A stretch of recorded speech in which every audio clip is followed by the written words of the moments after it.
오늘 함께 묵상할 성경 말씀은 역대하 1장 1절에서 17절 말씀입니다. 역대하 1장 1절에서 17절 말씀입니다. 오늘은 9절 10절 말씀을 읽겠습니다. 여호와 하나님이여, 원하건대 주는 내 아버지 다윗에게 허락하신 것을 이제 굳게 하옵소서. 주께서 나를 땅의 티끌같이 많은 백성의 왕으로 삼으셨사오니 주는 이제 내게 지혜와 지식을 주사 이 백성 앞에서 출입하게 하옵소서.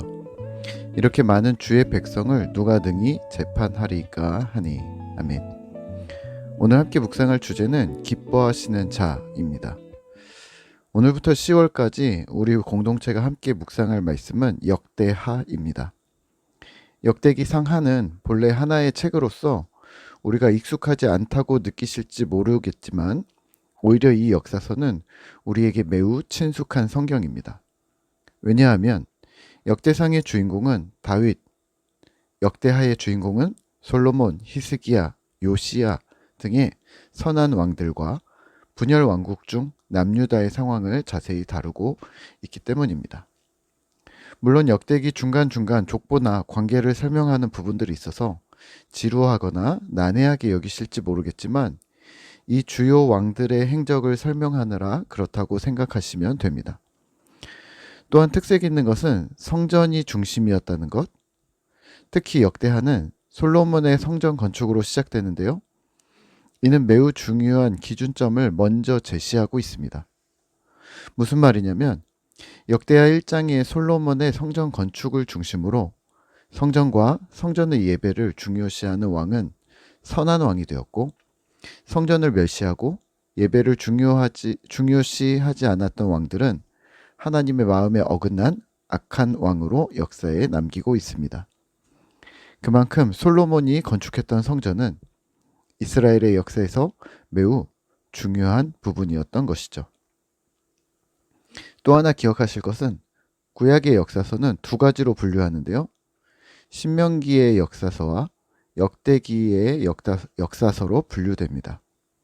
신명기의 역사서는 여호수아, 사사기, 사무엘상하, 열왕기 등으로 포로기 이전과 포로기의 이스라엘 역사를 반영하고 있습니다. 반면에 역대기 역사서는 역대상하, 에스라, 느헤미야서로 포로기 이후의 역사의 관점으로 기록하면서 이스라엘이 여호와를 구하지 않고 여호와를 버림으로써 포로로 잡혀가는 심판을 받았다는 관점으로 자신들의 역사를 기록하고 있습니다. 그러니까 역대기서를 묵상하시면서의 관전 포인트는 역사의 왕들이 성전과 예배를 중요시했는가라는 왕들의 행적과 그에 따른 이스라엘 백성들의 행태는 어떠했는가. 성전이라는 언약의 기준점에 왕과 그의 백성들은 어떻게 반응했는가를 살피면 되는 것이죠. 특히 역대기서는 포로기 이후라는 것을 기억하신다면 솔로몬 성전과 이스라엘의 패망 이후 성전은 불타 없어졌고, 포로기 이후 이전의 솔로몬 성전을 기억하면서 그보다 작은 규모의 스룹바벨 성전을 재건했다는 것을 기억하시면 좋습니다. 학개나 스갈의 선지자들이 성전을 재건하자는 요청을 하며 성전 재건을 통해 이스라엘의 신앙적 회복을 주장했습니다.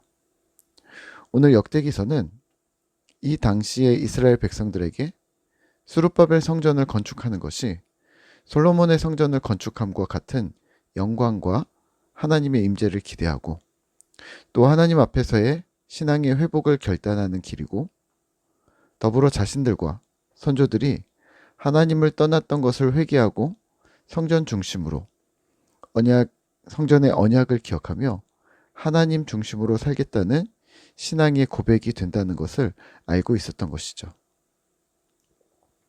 그런 의미에서 오늘 솔로몬의 성전 건축은 포로기 이후의 이스라엘 민족에게는 특별한 의미가 있었습니다. 하나님과 이스라엘 민족의 언약의 시작점이었기 때문입니다. 오늘 본문에서 솔로몬은 하나님께 제사를 드립니다. 1절에서 3절입니다. 다윗의 아들 솔로몬의 왕위가 견고하여 가며 그의 하나님 여호와께서 그와 함께하사 심히 창대하게 하시니라. 솔로몬이 온 이스라엘의 천부장들과 백부장들과 재판관들과 온 이스라엘의 방백들과 족장들에게 명령하여 솔로몬이 온 회중과 함께 기브온 산당으로 갔으니 하나님의 회막 곧 여호와의 종 모세가 광야에서 지은 것이 거기에 있음이라. 아멘. 성전의 기원인데요. 솔로몬이 왕위에 즉위하고 나라는 창대해져 갑니다. 그리고 솔로몬은 온 관리들과 함께 하나님께 예배를 드리는데요. 3절에서 기브온 상단에서 예배를 드립니다. 여기서 기브온 산당은 우상을 섬기는 신전이었습니다. 이곳에서 예배를 드린 이유가 몇 가지 있는데요. 첫째는 이만큼 큰 장소가 없었습니다. 1000마리의 제물을 동시다발적으로 희생시켜야 하는 큰 공간이 필요한데 기브온 산당이 그런 장소였던 것이죠. 또한 3, 4절에서 설명하는 것처럼 모세의 회막이 여기 있었고 다윗이 하나님의 궤를 가져오는 과정에서 이곳에 언약궤가 있었던 것이죠. 그런 연장선상에서 기브온 산당은 예배드리는 장소로 사용되었습니다. 그리고 하나님은 솔로몬이 하나님 앞에 나와 큰 희생과 정성을 다해 드린 예배를 기뻐하셨습니다. 6절과 7절입니다. 여호와 앞 곧 회막 앞에 있는 놋 제단에 솔로몬이 이르러 그 위에 1000마리 희생으로 번제를 드렸더라. 그날 밤에 하나님이 솔로몬에게 나타나 그에게 이르시되 내가 내게 무엇을 주랴 너는 구하라 하시니. 아멘. 하나님은 솔로몬에게 원하는 것을 주시겠다 합니다. 솔로몬이 뭐라고 했을까요? 9절과 10절입니다. 여호와 하나님이여 원하건대 주는 내 아버지 다윗에게 허락하신 것을 이제 굳게 하옵소서. 주께서 나를 땅의 티끌같이 많은 백성의 왕으로 삼으셨사오니 주는 이제 내게 지혜와 지식을 주사 이 백성 앞에서 출입하게 하옵소서. 이렇게 많은 주의 백성을 누가 능히 재판하리까 하니. 아멘.